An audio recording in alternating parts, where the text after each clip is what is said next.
కూటమి ప్రభుత్వం వచ్చిన తర్వాత పులివెందుల మున్సిపాలిటీ మీదుగా చాలా చుమ్మచ్చు చూస్తున్నారు.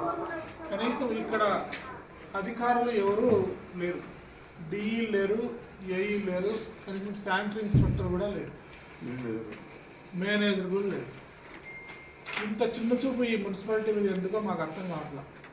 మొత్తం డెవలప్మెంట్ అంతా ఆగిపోయింది.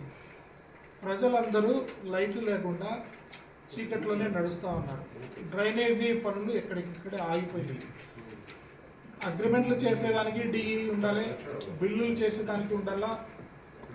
ప్రతి శానిటేషన్ 2 సంవత్సరాలు స్వచ్ఛ సర్వేక్షణ నుంచి పులివెందుల మున్సిపాలిటీకి అవార్డు రావడం జరిగింది.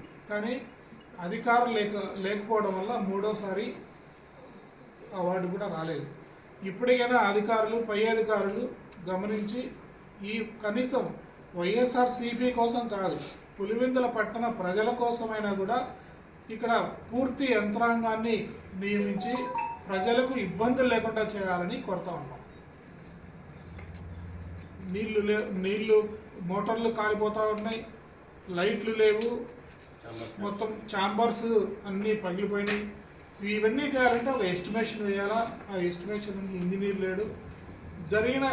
టెండర్లు జరిగిన పనులకి అగ్రిమెంట్లు చేయాలన్నా కూడా ఇంజనీర్లు లేరు.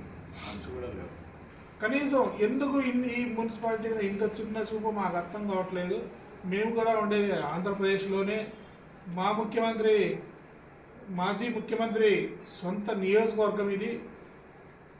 అందుకేనేమో ఇంత చిన్న చూపు చూస్తూ ఉన్నారని మేము అనుకుంటా ఉన్నాం. కనీసం ప్రజల కోసమన్నా మీరు పనిచేయండి అయ్యా అని అడుగుతూ ఉన్నాం. స్పందించకపోతే పర్యవసనాలు వేరే విధంగా ఉంటాయి. దానికి తగ్గట్టుగా మేము కూడా మా చర్యలు కావచ్చును, మా కార్యక్రమాలు కావచ్చును చేపడతామని తెలియజేసుకుంటాం.